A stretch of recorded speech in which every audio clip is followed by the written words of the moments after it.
the foundation of any good policy, whether it's personnel or finance, has to do with the work starting at the bottom up. And when I talked to you last week and I talked with William and the accounting staff, I shared with them my concerns about some things in the financial policy that I just didn't realize were there until we got on the other side and actually started seeing the nuts and bolts.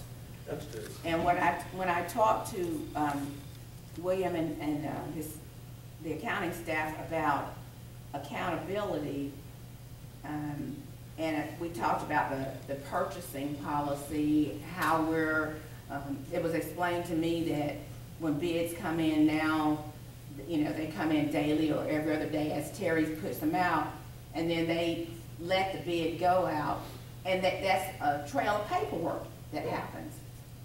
And once we talked about the possibility of coming up with this list of everything that we're purchasing, figuring out how much we're spending annually, and then trying to bid those services out, it occurred to me that underneath all that, we don't have any way to track inventory. We don't have any way to know that Parks and Rec is actually using 9,000 rolls of paper towel a year, because they don't have an inventory. That when they order something. You're talking about an inventory control system. Right. And then as I was talking to Commissioner Johnson about it, we thought, well, when TJ had mentioned that they were able to track road projects and stuff like that using Facility Dude, why wouldn't we be able to have a departmental inventory that would back up and justify what we're ordering on the very lowest end? Because we can't really give a good accounting of someone saying I think she said every 6 or 8 weeks they're ordering, the departments are ordering. And everybody's ordering the same thing, but they're ordering at different times, and they're doing the individual paperwork for that. But on this end, we can say, yeah, we bought 20,000 rolls of paper towel and it cost us X, Y, Z. But down at the department level, how are they really justifying that in order for us to know that there's no inventory control? Am I using 6,000 a month or whatever? So saying all that to get to this end about the financial policy, I know you want it to be over, but I think it's kind of crazy to not deal with where we are on this end and not look at any money saving issues that could help us in getting to the other end. So I know that that's policy. Right now, the policy that is unwritten is that they're purchasing the same way they've always done it. And I was hoping that there would be some discussion about that today, because and since TJ was here, I thought it would be interesting to find out if he thought that would be a way for us to be able to help track, so that we can go from one end to the other in terms of trying to figure out the best way for us to decrease the work on the accounting department and save the county taxpayers money by trying to purchase in bulk. And even from, I think it's a state purchasing office, to maybe even consider using them along with our bidding process. So, and I'm saying all that to say this: it would be so easy to just vote that this thing is perfect. Oh, no, I'm not. We're going to vote that this is good and this is where it's going to be. But I just needed to share from my vantage point that I think there's a lot more that needs to be done in this process, and that's in terms of changing just how we do the bid process. Once the bids have been awarded, we need to come up with a process of trying to track how items are used, how long they last, how much they're consumed or whatever in the different county departments. Yeah, and that was what I was hoping that we could find out from TJ. But like I said, the other biggest concern was the fact that the awarding. If Terry's got to send out 3 bids on everything that we buy every time that we buy it, that's just like an enormous mountain of work that doesn't have to be done. And I think that that policy needs to certainly be reconsidered, and let them. I mean, Jenna and Terry weighed in on it before, but I think that's some conversation that we as a board need to have. And I would think, an inventory control program probably would not necessarily be a part of the financial policies and procedures, maybe, I'm not. Actually, if we start doing inventory, it is an additional layer for the audit, and I'll let Ms. Garrison address that. If we maintain an inventory of a material amount, then we will have to have a formal inventory count, and that's just an additional cost of the audit. May I ask a question? Yes. Now, right now, when the CI or the detention center orders their supplies, they order enough supplies to last them for 6 or 8 weeks until they order again. Is that 6 or 8 weeks worth of supplies considered an inventory? No, ma'am, it's not a material amount. Okay, Material meaning dollar amount. okay, so, That's why our central supply, we don't have to have an inventory on central supply because the dollar amount of goods there is not material to the audit. okay, so, and that's my point. There would not be a requirement for each department to hold any more than they're holding now.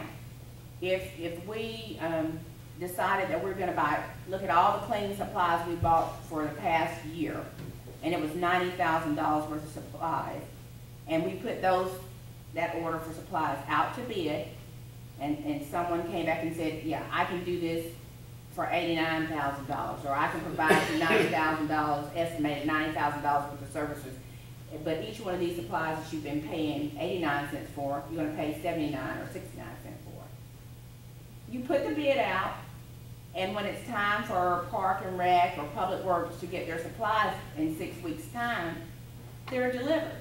You don't have one person delivering every other week. And you're still not keeping an inventory, because that's what they're doing now. They're ordering every 6 to 8 weeks. I'm not sure if a company would allow us to do that or if they would not require us to take delivery on the entire bid at one time. Well, Could you I, know, let me, and not to interrupt y'all, I think we're getting just a little off of exactly where we're supposed to be. Let me ask this, how long do y'all want to be here today? I mean, we've got 2 other items that are probably gonna take a little bit of discussion, and we're already at 11:15. Just, I didn't know if anybody had somewhere they had to be, Rita, Raymond. everybody's always got someplace to go. Good job.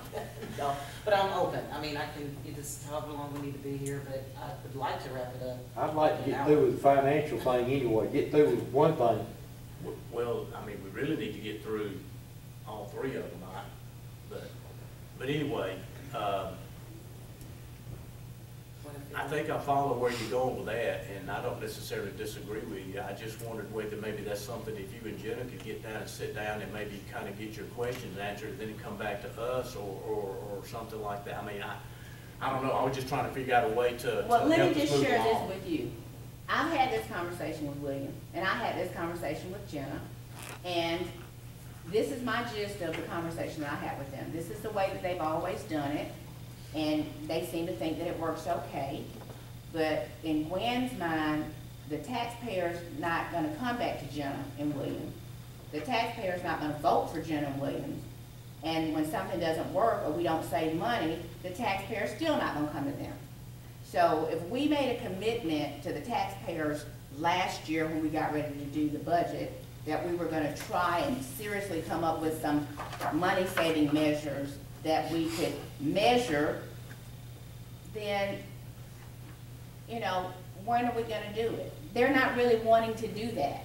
You know, when someone is telling me, when I ask someone about something, and they're telling me, how come we can't, and I mean, because it's been a week, you know, and if you really wanted to check with a vendor to see if anybody would do that before we had this meeting today, I feel like you would have done that. So, and that didn't happen. So, all I'm saying to you is, I'm just one vote, but I'm gonna verbalize my concerns. I've shared my concerns with all of you, that there's a way for us to even consider doing this differently. And I really do feel like it's part of the financial groundwork for us making a difference on the other end. So, but I mean, if you guys are ready to move on, I'm good with it, because I'm just one vote. But I just needed to say what I needed to say about that. Mr. Ray? William, when was the last time the financial policies and procedures were updated? Probably in the 90s. It may have been in the 2000s when we put the 5% preference in, but honestly, I don't know, and I don't think it states on any of the documents. Okay. The reason I ask that is our documentation procedures and policies have been, are outdated. And it is up to us to establish the policies and procedures, as we've told the taxpayers from the last budget cycle, that we would tighten things up and we would continue to work on those. It is financing or finances is one of those areas that continually evolve, therefore require review, evaluation, and adaptation. I recommend we take the current updated policy as is, move forward with it, and improve it. Therefore, we have a basis to improve from what we now have versus what we did have. And I agree, control inventory is something we definitely need to look at for cost projections, bulk purchases and things of that nature.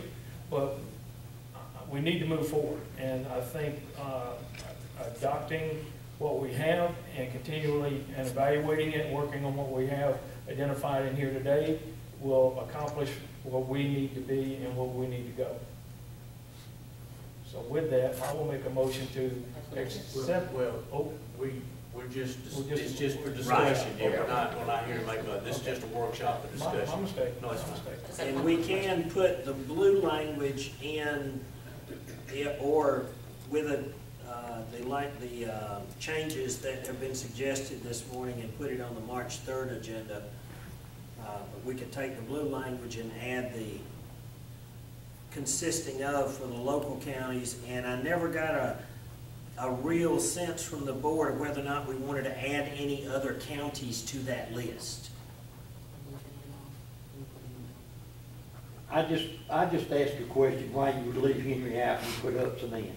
I didn't know the economic, I can understand the economic point of that. Are there any more, y'all? We border on lots of counties. When you say border though, if they don't touch us, why would you worry about it? I mean, These are just the ones, yeah, when we talked about this, and I also look at, if you look at the counties most of our employees come from, these are those counties. So it's just a suggestion, y'all. I mean, we can leave Upson out if you want to, that's no big deal. We can add Coweta because we touch Coweta. We touch Clayton. We touch Henry, Butts, Lamar, Fayette, Meriwether. I think 7 counties we touch. to me, what would be fair would to include every county that we touch. To me, that way you're not shortchanging any of them. I just don't think that builds bad relationship. Say, well, hell, they put everybody else in, but they left Henry out, and we touch just about as much as anybody else does. we need a consensus so staff can put this in the policy. So, I mean, Bart says, let's do this. Bart, you say all the counties that are contiguous, which means they touch or border Spalding County. Gwen, I'm assuming, I don't want to speak for you, that the counties that are listed in blue are the ones that you prefer, correct? I did not know that we touched Meriwether County. Yes. What city is that? That's, Greenville is the county seat. Going out. I don't have a problem with putting Meriwether County in. I definitely don't want to put Clayton County in because Clayton County has, I think they'll overbid and out-preference any of these smaller counties, and they'll take the money and go somewhere else with it. Rita? I'm flexible, but I'm just kind of curious, are we considered anybody else's financial policies? Because we wouldn't know that, I'm just wondering, just. Usually, it's only within territories of the way that I've seen it, within corporate, within the county line. If the geographical boundary of the county doesn't generally expound out of that. Wondering, since we're making a big deal out of this, I'd like to be considered in someone else's. But I'm good with what the board decides to do. I'm good with what we've already decided and talked about, so the current list is good for me. So the current list is good for you, the current list is good with Gwen, the current list is good with me. So that's 3 of us. Okay? All right, Current list in blue. all right, solve that issue. And what was the language that you were gonna do to change that, Okay. The county has significant interest in encouraging the creation of employment opportunities to residents and for businesses located in the local area consisting of Spalding County, Lamar County, Butts County, Fayette County, and Upson You counties. left Pike out, Pike's in there. Yeah, I'm sorry, I'm having a hard time reading the blue. Pike is under, Spalding, Pike, Lamar, Butts, Fayette, and Upson. 6 counties. okay, what about this capital project? Is that gotta be capital project, or can it be all? I mean, cause is that, if it's a service, I mean, don't we like have a maintenance service for our printers, or a maintenance service for our whatever? I'm just, I think that's very limiting. It says only for the construction of capital projects. Well, but that was, I know you that was said what brought up this whole, the construction of the senior center is what brought up this whole discussion. And that's why I So believe, road improvements is capital project? yes, ma'am. The purchase for, contracts for the construction of capital projects greater than $1 million.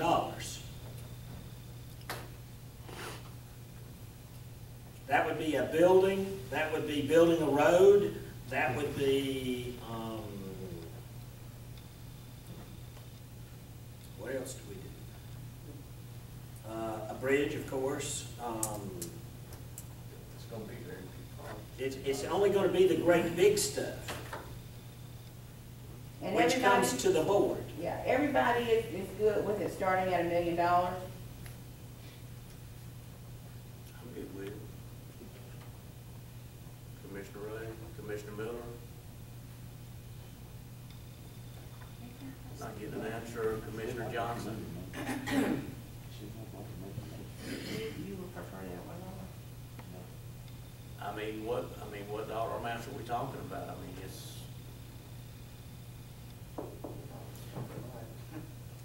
$500,000, split it in half. That's a lot of money. 500,000? Yeah. When? Oh, I'll Lord, go with 500,000. Rate of 500? Okay, Raymond? I'm good with $1,500,000. 500,000. Gotcha. Does that does that cause more, how much more bureaucracy at 500,000?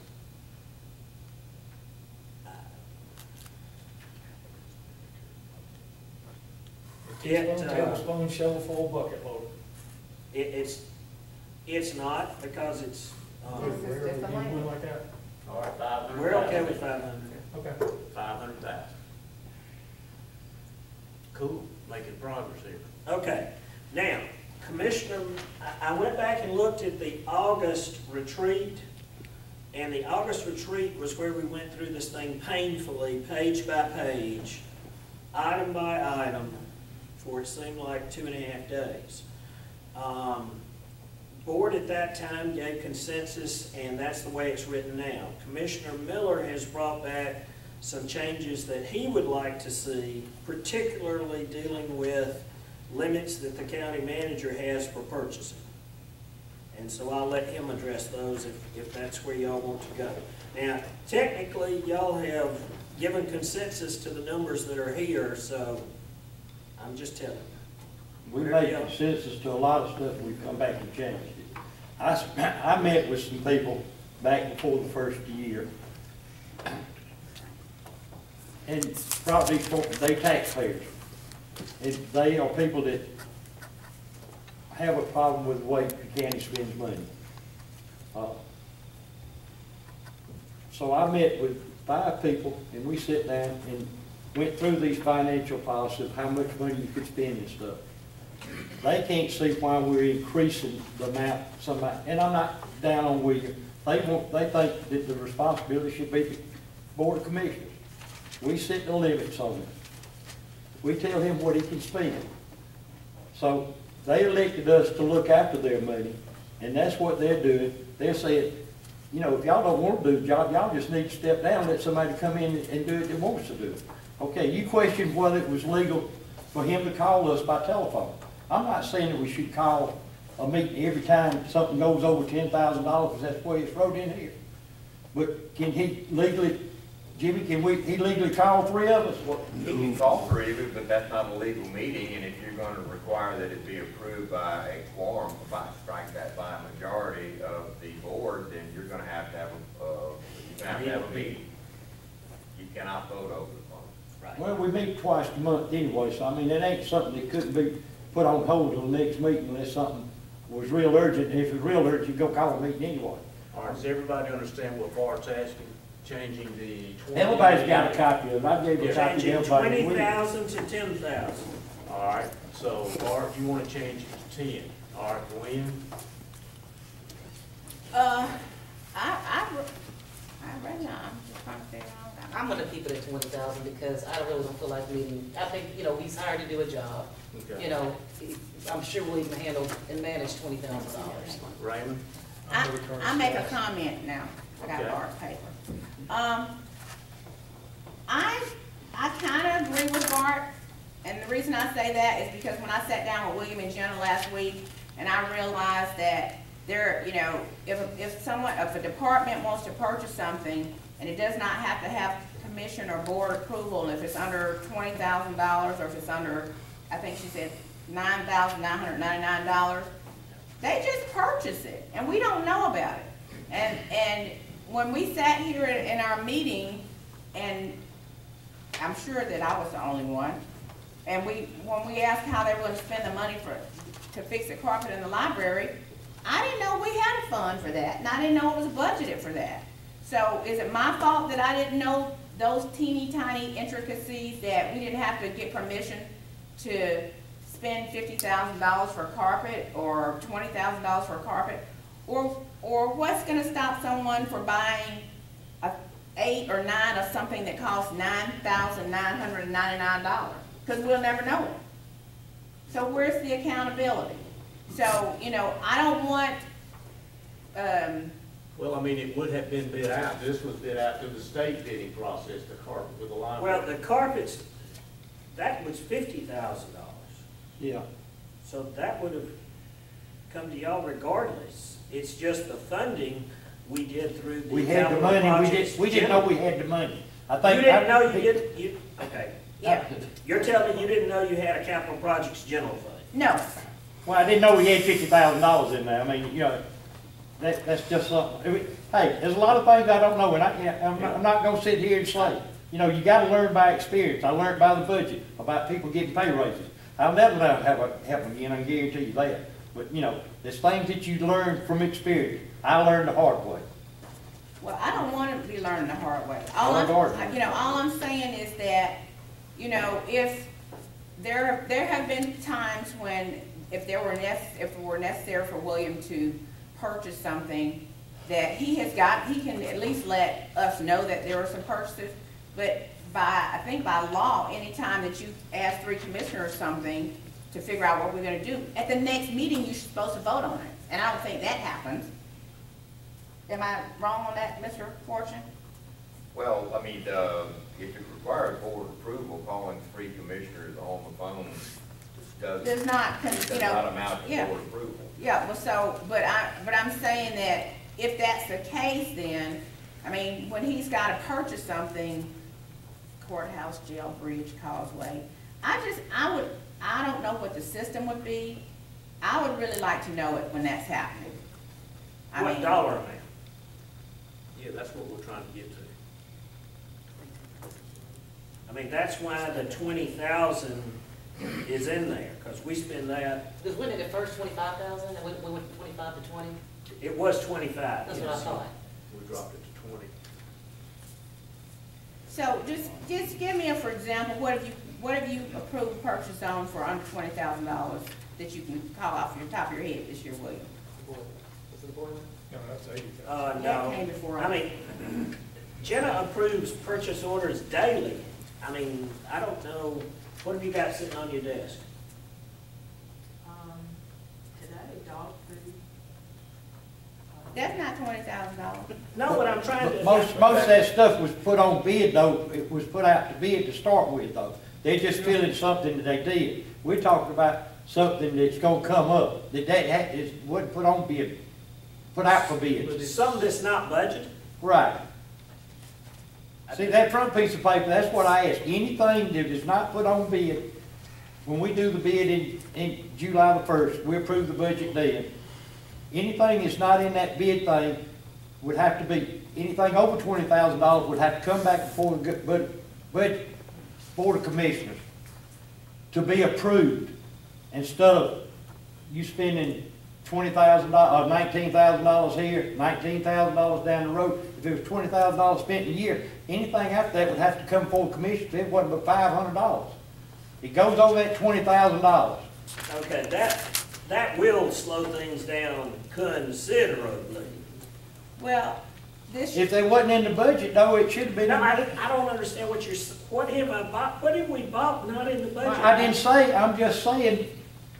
You got. If it's not in the budget, the Board of Commissioners has to approve it, correct? It doesn't have to be approved. You can spend $9,000 10 times. If No, it's no, not no, in the no, budget, no, you no, can't. no. Two different things. When's got, okay, Jenna, explain, when we talked to Commissioner Flowers Taylor last week, there are certain thresholds that we use for certain budget line items. And I'll ask Jenna to explain those thresholds to you, because that's where, I think, Ms. Quinn, I think you got a little confused between where it goes in the budget versus if it was in the budget to begin with. I don't, like desk, we talked about desk last week. If someone buys a desk and it's $600, Jenna, what line item does it get charged to? Small equipment. Small equipment. We basically, in order to keep juvenile from charging the desk to departmental supplies, and the sheriff's department charging the desk to capital, and administration charging the desk to small equipment, we came up with threshold amounts so that they would know, okay, this one item dollar amount, it's under $250, it goes into departmental supplies. It's between $500 and $4,999, it goes into small equipment. And if it's greater than $5,000, it goes into capital. That's simply so everybody will know where to budget these items. They're not unbudgeted. Okay, but the point that I made to you guys was that when we see the budget and someone, somewhere buried in that budget, somebody needs to buy, they really need 20 desks. But they buy 2 desks, 1 desk, 3 desks, and this is for CIA, CID, or DEA, or whoever it is. We don't know that. Because if you're gonna, in the whole year, you're gonna buy 50 desks for everybody that works in the county, why you just didn't buy 50, contract out for 50 desks? But our policy says you cannot break down your bids to facilitate that type of thing. That's in the policy. No, that's what is happening, is that they're breaking down the bids. Instead of them purchasing 50 of whatever it is that they're buying, the sheriff's department is buying 2 this month, and then the sheriff's department is buying 3 the next month, and then county extension's buying 2, and we're all buying them basically from the same place, and it's under the radar. That's what I'm talking about. That was my concern, because we don't see that when it comes to budget time. But when people call, taxpayers call us and say, why is everybody in the sheriff's department got a new iPhone? Why is everybody in the sheriff's department getting new carpeting in their office when they just had carpeting 2 years ago? Y'all don't get that. We're the ones that gets that. I think that's what William explained, that they do have to request that on the line item detail sheet, and y'all don't get that during the budget process. That's what's in that file that we refer to whenever you're asking, questions about what makes up this line item, and we pull it out of the file. But you'll get it this year. Well, I hope so. And I hope You'll we get know it what this I hope we know what it is when you give it to us. Well, I mean, it's just, it comes down to how much of the day-to-day does the board want to get into? I want to get into enough that we can actually show people that we're trying to be good stewards of their money. The same way that we would budget in our household is the same way we budget taxpayers' money. That's my only concern. And I hope nobody is taking this as a personal affront to them. But, I mean, this is for me, this is the crux of why we're in the shape that we're in. Because we have policies that we don't even know are here. We have policies that are way outdated. And when someone tells me that we're operating on a finance policy that's 25 years or longer, and in that amount of time and that amount of technology, that's still working for them, I got a problem with that. Because even me with my limited IT knowledge can't barely turn the phone on, knows that that's outdated. So, you know, I understand what Bart's saying. If it's gonna be a hardship, we'll find out about it soon enough. All right, go back to the original. Bart wants 10, Rita is okay with what's in the policy, Raymond's okay with what's in the policy, I'm okay with what's in the policy. Gwen, you said you were kind of leaning towards Bart, but you had, I didn't get enough. You're good, you Okay. got a consensus. All right. Okay, any other changes? Who is the administrative service director? Jenna, I thought she was financial director. her formal title is Administrative Services Director. She handles the finance. Well, I know, but there's no finance in that, so that's the reason. No, I thought she was the finance director. I think I've already asked that one time. it's just an updated job title. It's not,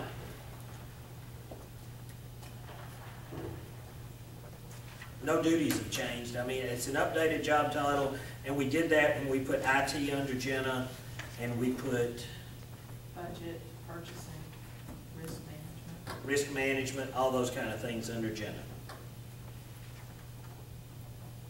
All right, sir, anything else on financial policies? Anything else from? All right, hearing nothing, we will go to item 2 on the agenda, which is continued discussion of proposed 2014 SPLOST projects.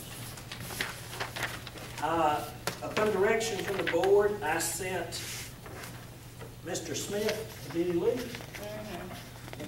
I sent Mr. Smith an email with the list of projects that we discussed at our retreat, and attached to your agenda there is the response from Mr. Smith. I think the city of Griffin held their retreat after hours, and he brought it up,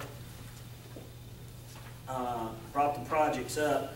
Since that time, I have gotten some updated numbers for you, and one of the numbers at the retreat, the E911, was incorrect. At the retreat, we had put $85,880. It's $885,800.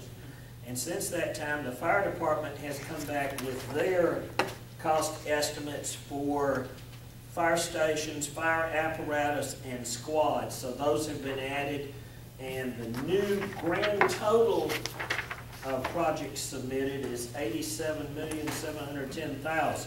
That still doesn't include anything from McIntosh Road Community Services Board or on the EOC 911 Center. Correct. And UGA Continuing Education Building, They withdrew that. they have withdrawn that. Dr. Arkin called and wanted to know if he could reinstate it, and I told him to get with the board. So 87 million what? 87,710,986.94. And I can make y'all a big printout like this so you can read it, Not because really. my eyes have a hard time seeing that little. little. You're right, mine's sideways. I go, Mine was too, I couldn't. And remind me again, on a 6-year SPLOST, we would have how much money coming in? 50 million 50 At the million? most. at the most. 50, probably 48. And then with a 50% split, like on the last spot with the city. Depending on what projects Orchard Hill and not. Or approved as an open. are county. approved as county-wide under an intergovernmental agreement, and I sent you some information from, They didn't approve but 2 of them, did they?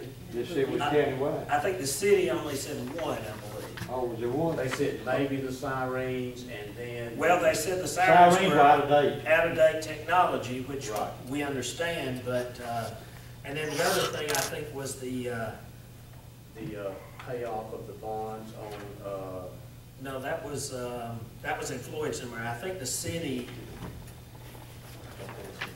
oh, no, I didn't, you're right. I think the city said the 911 center. But, they also said that the 911, any work to the 911 center should be covered by the 911 fees. Emergency weather warning siren system and the request by the airport authority. Authority, yes, I'm sorry. The remaining 73 million appear to be county projects, et cetera, et cetera. I'm not advocating this, but how much would a 5-year county-only SPOS bring in? Nothing, because it won't pass. I think it would depend on the projects, but anyway. 72 is to 48, that's 60, that's 6. Hold on, I have to do some quick math.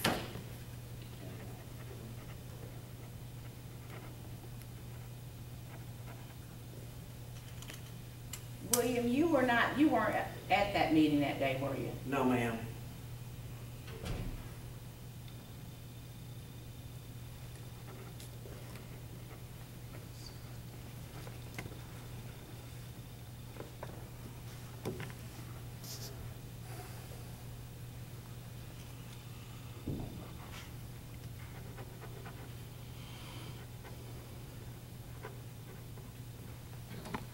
Roughly 40 million. Well, heck, you should have known that. 8 times 6 is 48. Yeah, 40 million. No, ma'am, I did not go to the City of Griffin's retreat. I did talk to the mayor since after that meeting. And, he was saying that their concerns were that there was nobody there to explain to us why our justification for thinking that so many of those projects were countywide projects. And how we kind of came about what we talked about. I think it was a good idea to send the information that we had off to them because, you know, had we been going on the premise that we were going on, we would be, well, we're still back at square one, but we're square one where we don't have to go off and do what we did already. But, I mean, I guess what I'm trying to ask you, Mr. Chairman, is what do we propose to do today? I mean, what was our goal in trying to discuss this today? Well, we're gonna have to come to some kind of, I mean, if we're gonna have to sit down and meet with the city, we need to meet with Orchard Hill, we need to meet with Sunnyside, we're gonna have to kind of amongst ourselves have an idea of what projects we would like to see included from amongst these projects. May I make a suggestion? Yes, ma'am. A couple of years back, we did like a Survey Monkey kind of thing. And I think at one point Lewis and them did something through Park and Rec, but I think we did a countywide or, you know, online, probably online survey. Had it set up at the senior center at City Hall to let people weigh in, let the residents weigh in. We can list all the projects and let them, you know, list what they, you know, kind of separate them in terms of construction, you know, debt reduction, da-da-da-da-da. And let the residents tell us what they'll vote for. I mean, I know the ultimate decision is ours, but we kind of do have the time and we can encompass not only county residents, but city residents and try to get the information from different places so that we can get a feel for what we think will pass. Because right now, I guess what we have varying degrees of thoughts on what we think is important. And not that I'm saying it doesn't matter what we think, because people elected us, but we only got one vote. So, I mean, as a suggestion, I would just think if we could, you know, get some sort of, and I don't know, who we could get to organize that. Well, we had, man, Go ahead. we had, at the Griffin Spalding Area Transportation Committee, the group voted to proceed to ask both the city and county to approve a survey primarily centered around transportation. I received several emails that one was transportation because that, it came from the transportation board. If the board is okay, we could work with the city. They have Mr. Alvin Huff, who's the public information officer, et cetera. We could work jointly on preparing a survey to send out and then have it elect SurveyMonkey or whoever we want to use that will work for us. I know there are certain limits where you have to, they only allow you so many questions free versus paying for SurveyMonkey, and I don't know where that break is. We used another survey service when we did county employees' health insurance and stuff like that, and that one I think allows more questions. We might use it. But if it's okay with the board, we would start with Alvin on that. I'll get with Kenny today. And what, do you want to list each individual project here, or do you want to say, Ask would one you, question and tell them to pick their top 3. would you support park and rec projects? Would you support, debt service, or yeah. how specific do you want to get? I think we could, make it according to how large you want to make the survey, but they're pretty much settled out in, debt service, park and rec, public works. I mean, because even getting a new animal shelter is, is not debt service. So, community, blah, blah, blah. But I think it needs to, they need to be similar things alike. And then, I don't know if, maybe ask them to pick their top, because we had about, 15 or 16 things on there? There's a bunch. Tell them to pick their top 7, or whatever. But I'm just thinking, because the city's website is so active, they get a lot of hits on there. We could make it, if it were available online, it could be available at the senior center, it could be available at the hospital, it could be available at any number of places, and we could just advertise it. If you're at church and you want to do the survey, you can, so that we can get the greatest response. And I'm just asking out of ignorance, when you do a survey like this, can a single person vote multiple times?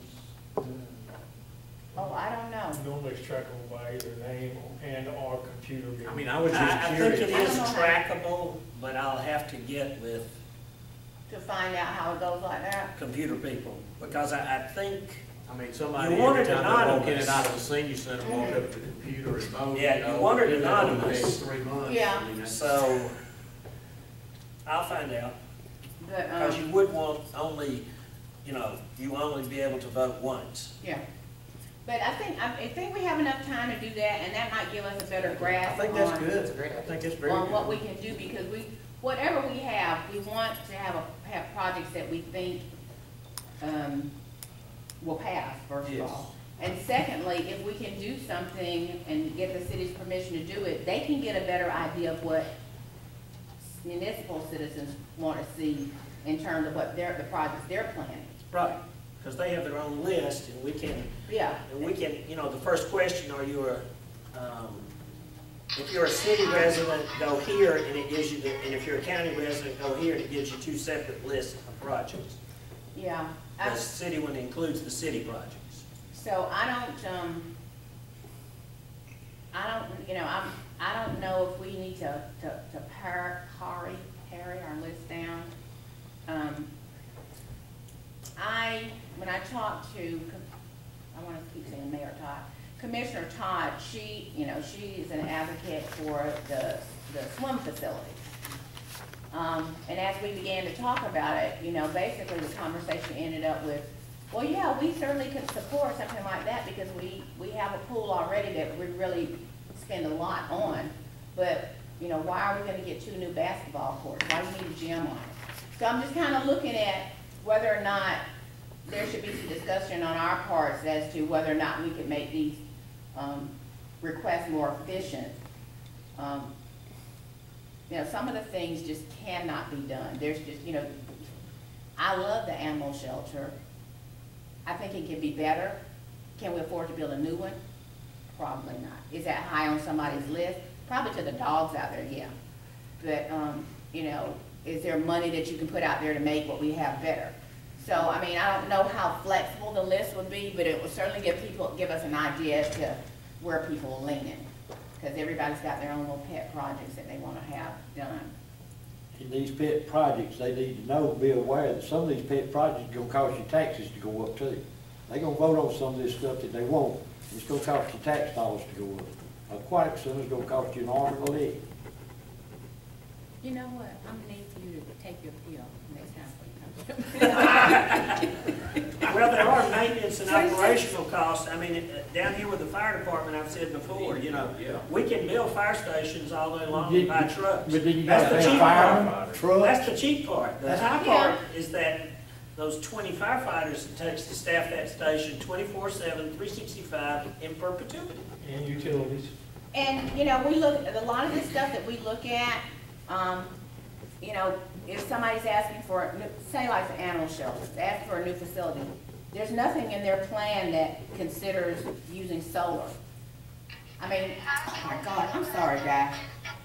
I don't know how to operate my phone. Okay, but I'm just saying, well, at the beginning, at the end, I don't know how much it costs, but initially it may cost more, but if it's gonna keep that new facility working and saving money over the next 50 years or not paying utilities or whatever, you know, that should certainly be something that will play into any of these projects that's gonna be construction. So, I mean, I think there's probably some ways to look at it. We just need to figure out what folks wanna see happen, and then we can figure out how to make it happen and cost less money. Do you need any further as far as? No, we'll work with, I'll call Kenny right after this meeting and see if we can set something up to expand that survey that we've already got, to include more items. And, hopefully, I should be able to report back to you at least by Monday night. And can we look to try to do that by the 15th of March? Yes, sir. Because that's a little over 2 weeks.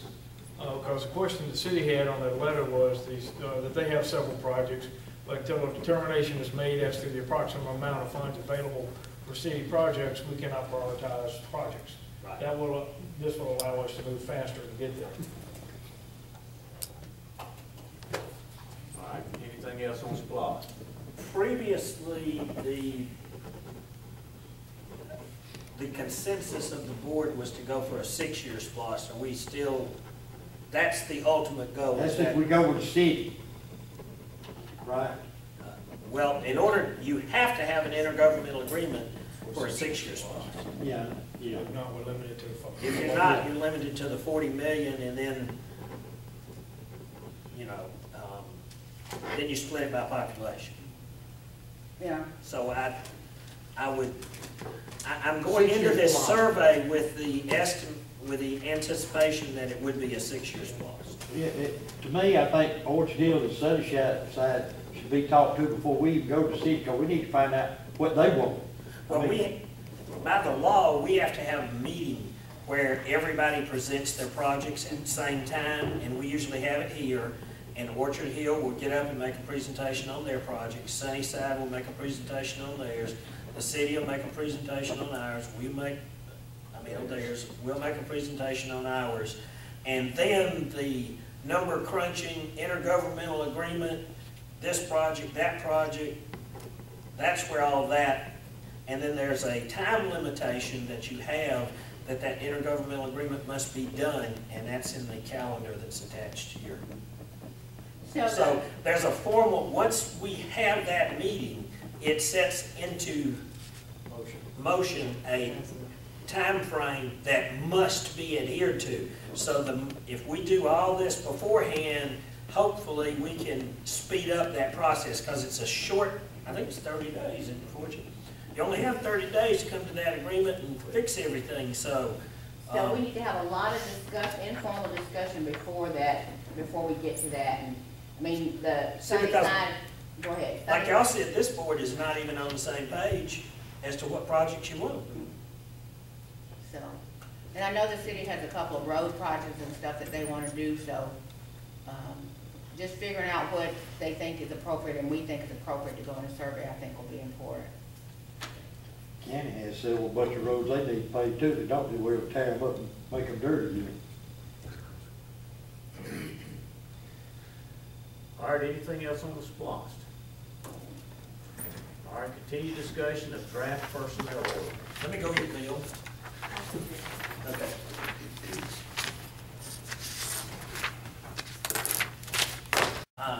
We were just briefly discussing safety sensitive and who, but I think right now, as I said, we don't have that countywide. The new policy is written, the draft that you have is written so that it's safety sensitive, and Bill has a definition of safety sensitive. What section is that in, Bill? All right, if you look in, it's in the conditions of employment article, and it's section 20, alcohol and substance abuse. What number is the article? Article 5. Okay. Right there. What page number, Bill? We have numbered them after I had printed them, so I don't have page numbers. Hold on, I tell you. Okay. It is under drug testing procedure, looks like 73. Conditions of employment, post-accident testing, we're working our way back. For CDL drivers tested, that's 70. Hey, Prohibited conduct? It's under the definitions. It'll actually be the 6th page in that section, section 20. There's a definition for safety sensitive positions.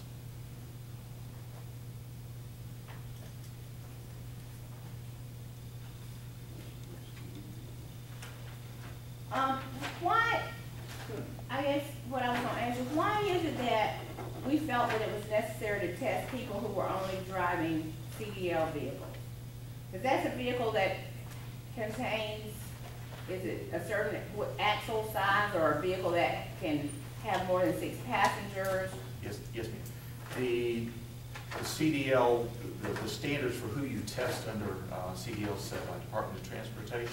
Mm-hmm. And they define a commercial motor vehicle as any vehicle that weighs 26,000 pounds or in excess of 26,000 pounds, is placarded for hazmat, hazardous materials, or carries, I think, 16 passengers or more, including the driver. So the little trucks that our guys drive around, that's not 26,000 pounds? pickup trucks. A pickup A truck? pickup truck would not, Okay. in all likelihood.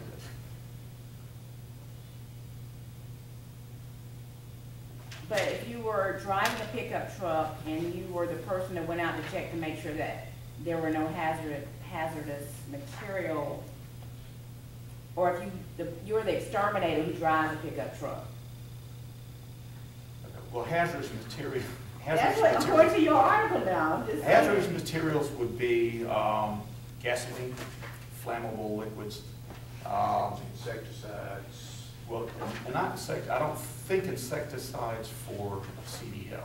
Okay. Okay, not for CDL, but based on that article. Yeah, things that the Department of Transportation defined as a hazardous material that would require somebody to have a commercial driver's license in order to operate that vehicle.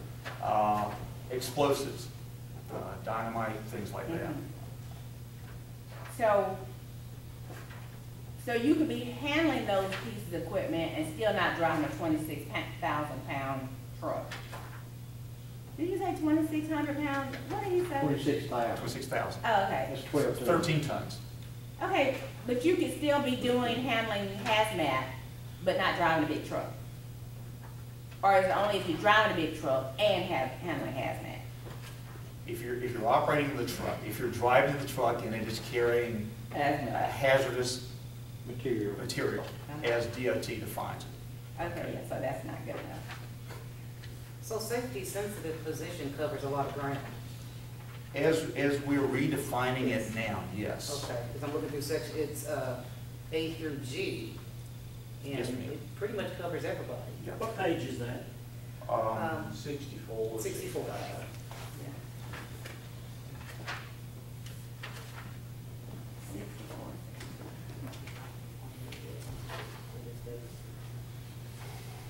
Let-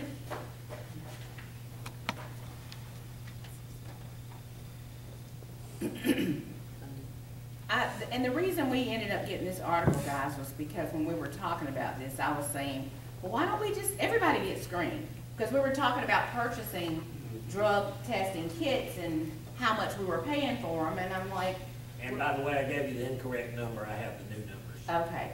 And we were just saying, well, why don't we, you know, if we're paying 40, I think it was 49 or whatever we were saying, dollars, I'm like, sure, you can go to LabCorp and get them for cheaper than that if we did it in bulk. And then we started talking, and then I said, well, why shouldn't the commissioners get it? And apparently in this article, you can't get them, make an elected Yes, ma'am, official. there are limitations. Give a drug to screen, who we yeah. can- Who we can randomly Yeah.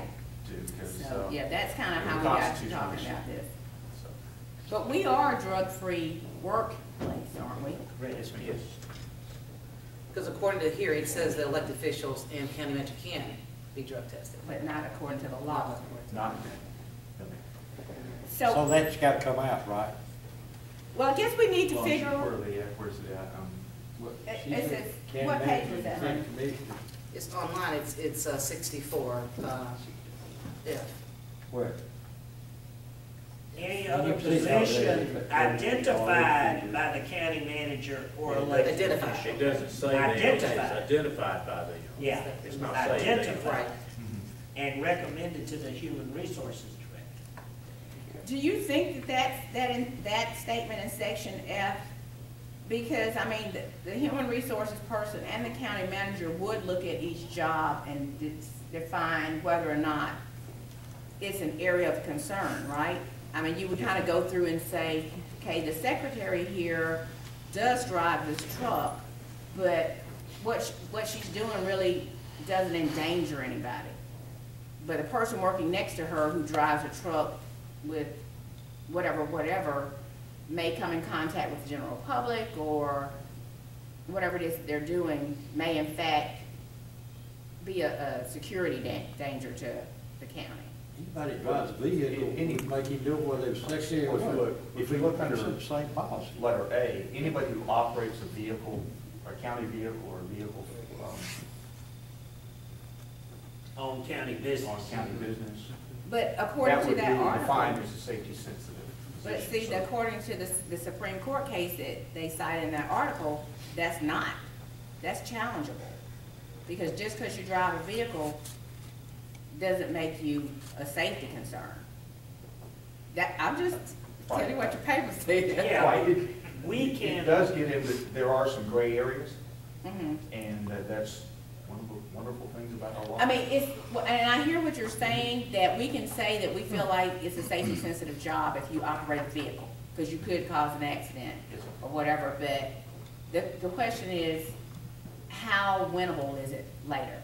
And do we really feel like, because if people go into a job with a certain thought process that, I know I'm gonna have to have a drug screen to get in here, and they do have random testing, then they don't feel like it's a violation of their individual rights. So how do we get from the culture of it's not a violation, I mean, it's a violation to it's not a violation because this is what's gonna be required of me to do my job? You think that covers that? I think so.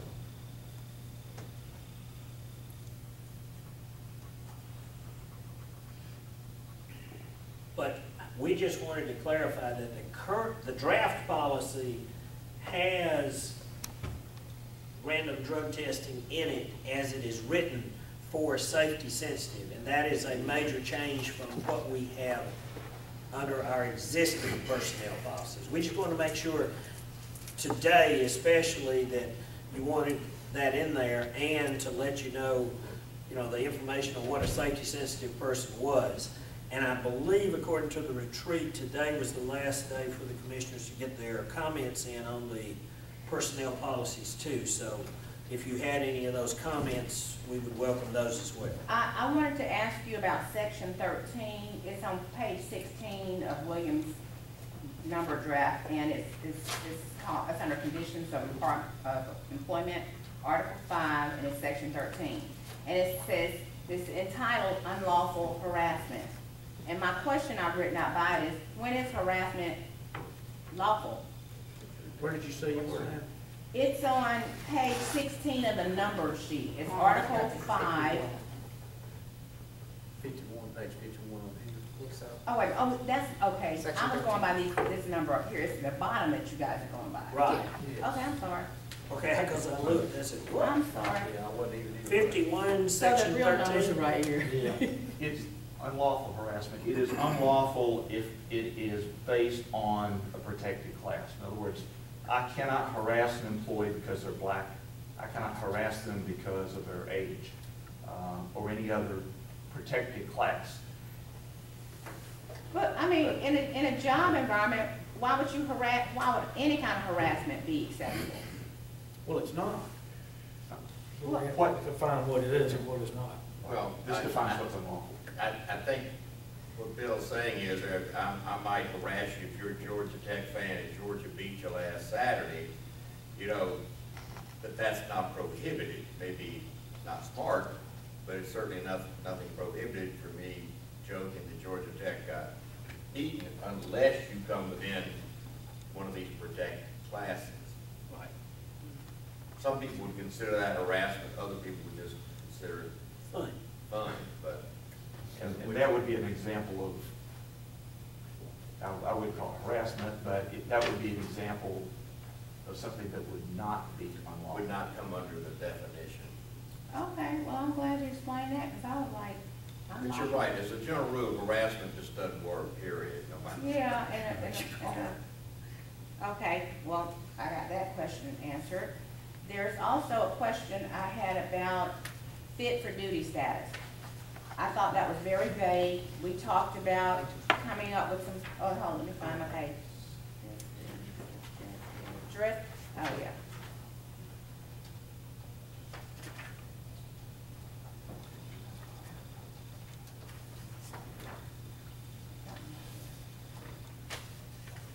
Let's start on page 56 where it talks about the dress code.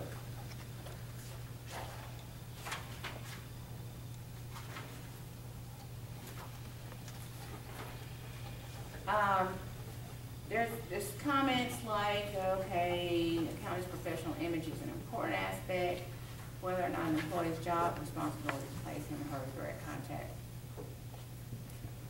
Properly attired employees help create a favorable image. Is there anything in here that says what properly attired is? It talks about county uniforms being issued, can only be worn while on duty and in transit from home to work. But what you're looking like in your county uniform, if you can't get the shirt to fit in your pants, or if the shirt is never ironed, or the shirt has holes in it, or the pants has holes in it, if you should have a haircut, if you need to brush your teeth, hopefully people are doing that. But I'm just saying, we're talking about a dress code, but we're not really saying that, in an administrative place, you're never to wear jeans, or, you should be business casual. In this and this and this area, you're required to wear the provided uniform and have a belt on. I just think that it's kind of nebulous. It doesn't really talk about what the dress code is. It just says they want you to use subjective judgment on whether or not it looks good. William really wanted to be specific like you're talking about. And you need to be. But our attorney, our HR attorney, advised us, this is very well litigated throughout the country, and his recommendation was to put something in there to this effect. because it's gonna vary so much from department to department, from elected official, and if you go to, I mean, we even have an antiquated dress code that says women must wear hose. So, I'm just simply saying though, if someone comes to work and they wear a dress shirt, dress shirt at a time, they wear jeans and they work in the, the finance office or at the courthouse, is that appropriate? Maybe they're really dressed up from the waist up, but are jeans appropriate in that environment? Now, I don't know that that's what Sylvia allows in her area, but if you don't set a standard in the policy that's basic, how can you enforce having a dress code? This is just totally unenforceable. It says nothing. And I'm kind of curious too, you mentioned the HR attorney. I'm wondering because I mean, most corporations actually have a policy. You mentioned the Ulster State Farm does. When I started anyway, and it may have changed now 20 years later, but I mean, I'm wondering why are some able to, why are some not? I don't understand. There's some, we're public sector as opposed to private. So private has a lot more control over what their employees can do on private property and representing the interests of a private employer. Ours is a little bit more limited as the kind of limitations we can do. What kind of suits have people filed about this? If you say that an employee cannot wear, say, headscarves, but you have somebody who is Muslim, and part of their religion is a female, they must wear a headscarf. If your policy says you cannot do that in the workplace, now you've got a conflict between what the policy is saying and the religious freedom of that employee. So that's the kind of issue that you're going to get with the dress code. I mean, that's plain. And so, I mean, I could see it if you were saying, okay, I bake cakes at Walmart and I'm not going to make a cake for a gay couple because that's against my religion. No. But if somebody comes in there and this is their religion, to wear a turban on their hat, how is that going to disrupt the workforce? It's like saying at noon when you go to lunch, you can't go and face the east and do your prayers. We're saying that when you come to work, business attire is required in any office setting. Or you cannot wear jeans to work. You cannot wear sneakers to work. I mean, this is not hard stuff. We're not saying you can't bring your Bible, but if I put on a county uniform and I can't get my shirt in my pants, maybe I need a bigger shirt so I can get my shirt in my pants. But if the requirement is that your shirt is tucked into your uniform pants and that it be clean each day, and that you have a name tag or a whatever it is, a sticky thing on there with your name on it, how can that be challenged? That's what you need to have in order for us to identify you as a Spalding County employee. If you work in an office like where you do, what's to stop if I walked in your office and you were sitting at a desk? I don't know that you're Bill Gates, the human resources man. You might have a plaque in your office, but if I see you walking up and down the hallway, you're just the guy who's walking in here trying to figure out where planning and development is. We don't have anything that says that someone that, I would like to see that every time one of our employees comes in contact with somebody, anybody in the public, they're able to identify that person by their name tag. That some facet of your uniform should identify you. So, I mean, I hear what you guys are saying, but I think it's crazy to have a dress code in here when you don't even say what the dress code is. Because you've already said that a person won't be discriminated harassed based on their sex, race, national origin, religion. So it only stands to reason that we wouldn't tell somebody not to put a turban on or not to have a bindi thing on top of their head because they're Indian. I'd like to ask William if is that a problem here with the dress code? Is it an issue? In some departments, yes, ma'am. And it just needs to be uniform. I don't think we should pick and choose, because I see nobody in this office coming in here with their shirt tails out. Never. I mean, they always have a clean appearance. I'm not saying you can't have a beard, but it should be trimmed up. I mean, and that's going a little far-fetched. You know, I don't want to tell people you can't have a ponytail or whatever. But I mean, as far as your clothing is concerned, you know, if you want people to come in and the first thing they see is Terry and she's got a dress on coming down to here, that's probably not appropriate. So I would like to see something in there that says, now whether or not Sylvia does it, that's on her. Because whatever elected officials use, they use it as a guideline, when they accept our personnel policy, correct? They use parts of it as a guideline because they just really want the finance part.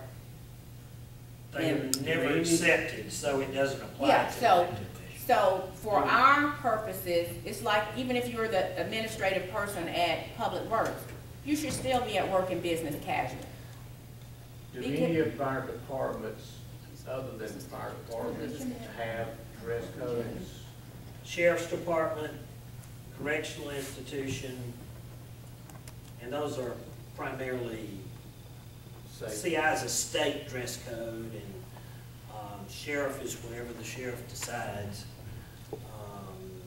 To me, it's been left up more or less to the department.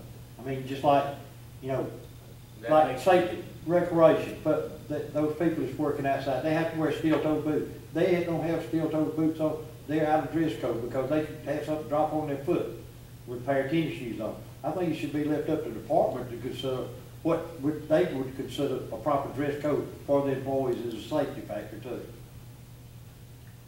Well, I mean, that's fine if in certain areas you gotta have steel-toe boots, and that can be something required by the department, but as a general rule, when you see somebody that's a county employee, there's an expectation that you wanna present to the public, that your uniform is clean, that you're, Well, they furnish a uniform, they ought to be clean. well, I'm just saying. So, You ever seen, okay, Go ahead and say that, I'd like to hear what you're gonna say you started. you haven't seen some of our employees, sir. yeah, I mean, you know, wearing the same uniform 2 days in a row, you still got mud on it from yesterday. I just think that when we put ourselves out, especially if we provide you with uniforms, and you're wearing a dirty one.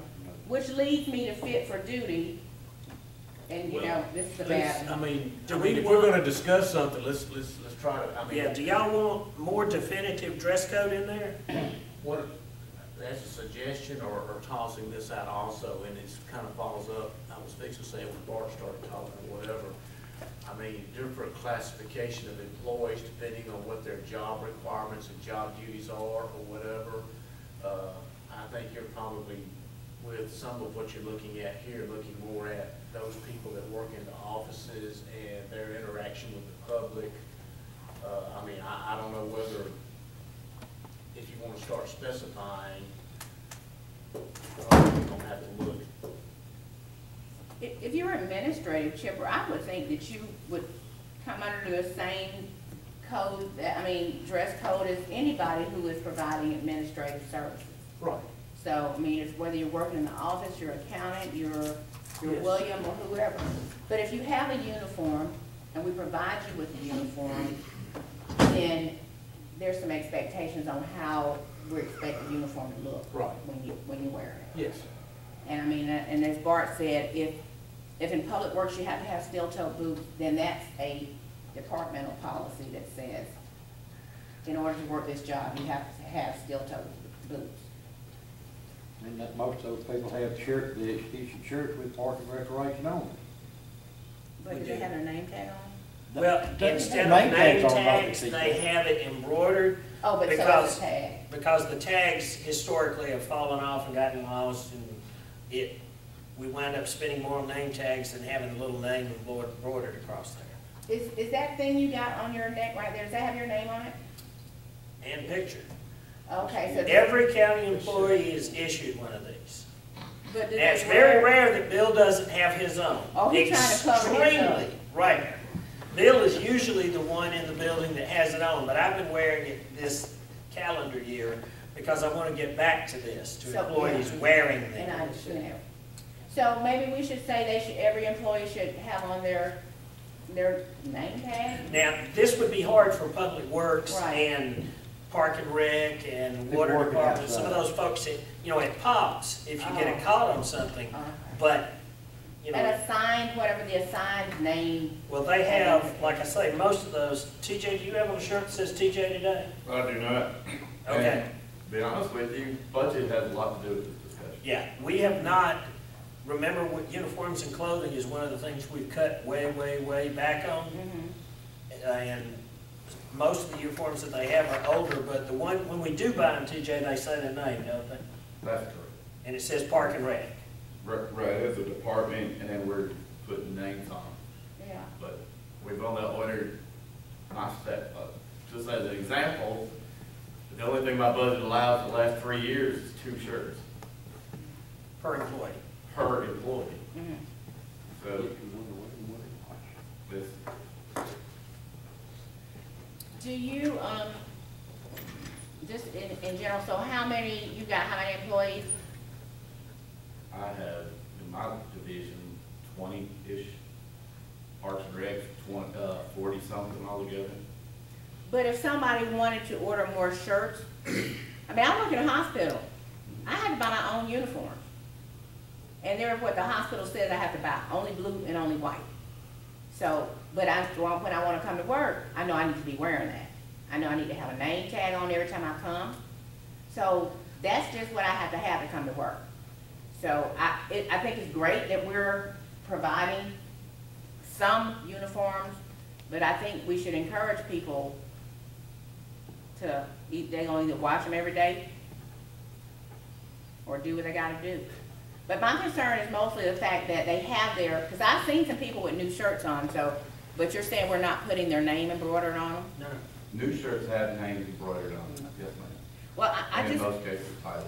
I would just like to see the policy just basically say that if you work in an administrative job, that you know, that the dress is business casual. Of course, I know when Ricky was here, you know, y'all had to pay $10 Friday to raise money, and I think that would be at the discretion of the county manager for that. That was a special. Right, and that makes it special because you don't get to do it every day. Well, we also have Casual Friday, which is a policy that was adopted by a prior administration.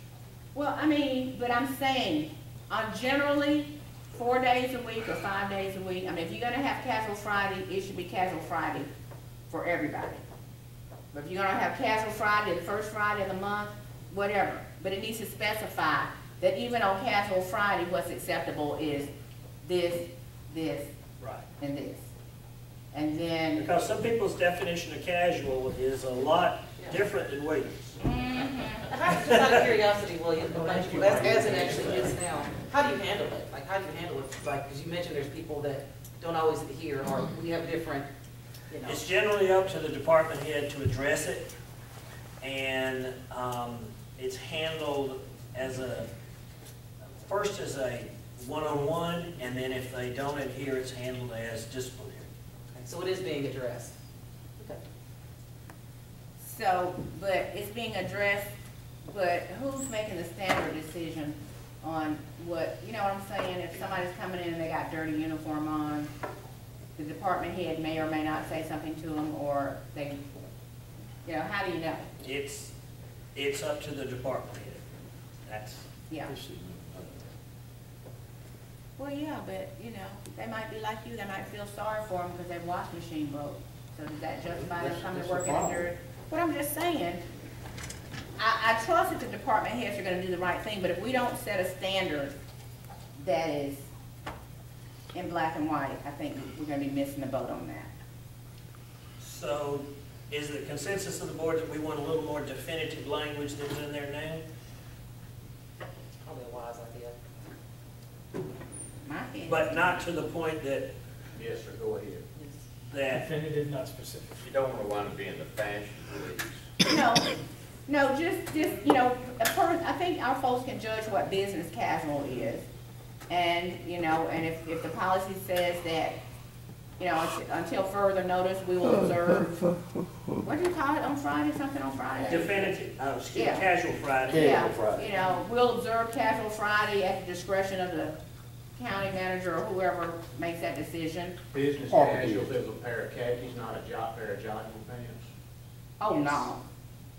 Well, you'd be Hey, surprised. You would be surprised.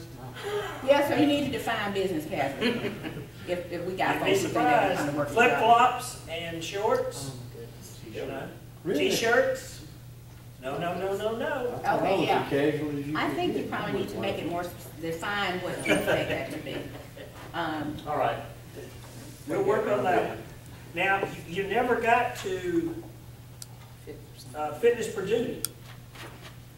What page is that? Before we go off that page, 49. are we gonna allow smokeless tobacco in county vehicles?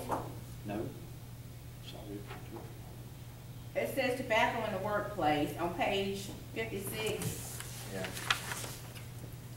Smoking is not permitted inside the vehicles. It doesn't say anything about smokeless tobacco or snuff. What you've got right now, the county code, basically, this refers to that county code section about smoking in vehicles. But can you be at work spitting all on the street? Because I truly get grossed out when I see people I spitting. do as well, but the current code doesn't say anything about smokeless tobacco. Okay, so that's why I'm asking about this. Do you want me to put something in here? I do, but I'm a little strange when it comes to that, spitting. So I you just, might wanna I just ask. soon, I'd rather see a cigarette sitting on, in a park than a wad of tobacco somebody throw it on the ground. Cigarette ain't used nasty. It's all.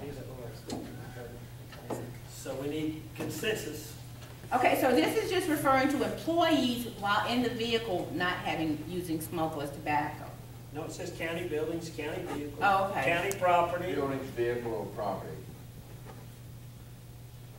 I mean, I'm with whatever the group wants to do, but I do remember about 18 or 24 months ago, we talked about this exact subject, and we had a lot of county employees that were coming to us, and they were not happy. Had to and go out the road We and smoke. decided as a board, because of that, that we were not gonna chase that rabbit. So, I mean, if y'all are ready to chase that rabbit again, I mean, it's, am I not correct? It's not a rabbit for me because, Okay. You I mean, can't well, come that's to just work.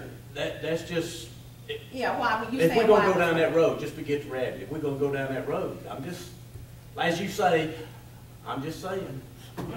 I mean, and I understand that, but we have people that are in the professional arena here, and everybody's not riding in a truck, but I don't think that just because you don't smoke, you should be able to do that, and if some people who do smoke, they gotta leave out the building, they can't do it at their workstation, They can't do it on county property. except for unless you're Trey Howard. He's not, he's on the front sidewalk, which is not county property. Our employees go right around the corner here to property that's owned by the Freemans that used to be the KFC property. Don't allow them to smoke in our parking lot, no ma'am. Ex-smokers are bad, bad. I'm an ex-smoker, so you know.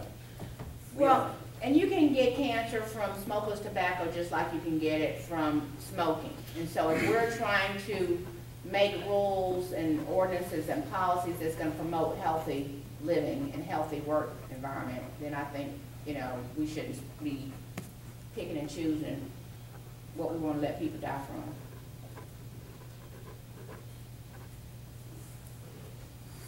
Okay. Do we have consensus? What's, Oh, yeah, I thought you was. Going back to what we talked about before, with the fire department, the sheriff's department, and things of that nature. And what we discussed at that point in time is, whether we limit anything, it's gonna come down to personal choice. We're not riding with them in the cars, we're not riding, you know, we can tell whether they're smoking, but it's kinda hard to do anything. But it comes down to that one item, personal choice. They're gonna decide whether they wanna die of cancer, or mouth cancer, lung cancer, or whatever, because they don't consider it. That's not a consideration. You look at the commercials on TV of the cheerleader and her young years and everything else, and then the last picture it shows before it gives her death announcement is a lady who's sitting there with the voice sizer in her throat and cancer, half her jaw's gone and everything else. I honestly think we need to stay where we are. I don't want to go down that path. We've already been down it. But it's up to Do the you- consensus. Yeah, do you think that it's fair to allow some people the convenience of smoking and using tobacco in their vehicle, not in their vehicle, on duty and in a county vehicle, and then you don't allow other people to sit at their desk and do it? And then when we look at our insurance costs, you know, we're saying that that's a comorbidity. I mean, that's one of those things driving up diabetes and driving up hypertension and driving up cardiac disease. It's just a promotion of that. So, And I guess where I stand, when I look at that aspect of the insurance premiums, because we just had the conversation a little while back, the guy was here telling us about the numbers, and, you know, I mean, that's the thing that concerns me. You know, and I know we can't control it, you know, but if we can control our premiums, you know, I mean, based on, you know, the county employee, I mean, the burden has got to be put on back to the person at the end of the day. And the other should be responsible for that. That's where I if they stand. want to get out and smoke or spit tobacco, they can just get outside their vehicle and do it. So I see we got at least 3 folks that are in favor of putting it in there, correct? Who was the third? Bart? Commissioner Miller? I'm not gonna tell him, as long as he's riding by himself, I'm not gonna tell him he can't. Okay, Okay. when it concerns another passenger in that, they got a problem with smoking, then he shouldn't smoke. But tobacco and cigarettes would be the same thing to me, you know. If you're gonna use one, you know, Okay, so that's what your issue was, that it ought to apply to tobacco products. right, It shouldn't just be smoking as identified here, it should be tobacco be products. tobacco product. Okay, so But you want it, if a deputy is riding by himself, I got no problem with him smoking. He gonna smoke anyway. So he gonna stop beside the highway because he wants a cigarette? You know, he ain't gonna do that. So why am I gonna try to put restrictions on him? I'm not gonna, but if he got 2 people riding and that other one don't like smoking, then he's got a legitimate complaint if he don't smoke. He shouldn't smoke in the same vehicle or dip in it. Can I ask you a question? Yeah, Okay, you're the police. yeah. You just arrested me. I'm in the back, I'm telling you I got asthma. It's smelling like cigarette smoke. But you just put me in jail. But you gonna smoke you a cigarette in the car anyway. It don't matter that when I get to jail, I can't hardly breathe. It's still gonna be my word against yours, because I'm the perpetrator. How is that gonna work? If the car smells like tobacco, a person who doesn't smoke or who has asthma is gonna still be able to smell that and inhale that. So, you know, I'm just not understanding how come you say they shouldn't smoke when somebody's in the car. How you know? The other person gonna say something if he don't like it. Man, that's the police. You ain't, that ain't gonna work. We It don't work. ride in the back seat. Well, yeah. Well, all I'm saying is, people don't just get smoke from somebody smoking a cigarette. It's a Secondhand smoke, secondhand. right. It's in the furniture, it's in the carpet, it's in the whatever. So, I mean. So we you got- kinda- I don't see that we got anything that we can say that they can't, because you gonna ride in the car with them, see, they don't smoke, they're gonna smoke, they gonna smoke. It allows us to enforce our concerns with increasing premiums for people who do smoke and use tobacco. So based on what Commissioner Miller's saying, what he would like to see is a separate policy for vehicles as opposed to one that includes vehicles and county property. Because you're saying it's all right if they're smoking in the car as long as they're by themselves, but the smoking in the vehicles is included in the policy that includes county buildings also, correct? So that would mean that would have to be separated out to do what you're suggesting. I know it may affect our premium, but you're not gonna stop that person from smoking anyway. You know, it doesn't make any difference one way or the other. No, we're talking about them smoking in county property. Well, that's what I said. He gonna get out and smoke, that's not gonna make our premium go down just because he gets out of the car and don't smoke in it. No, we're not saying that. We're saying that it's an incentive for people to not smoke. And I think this is where we will.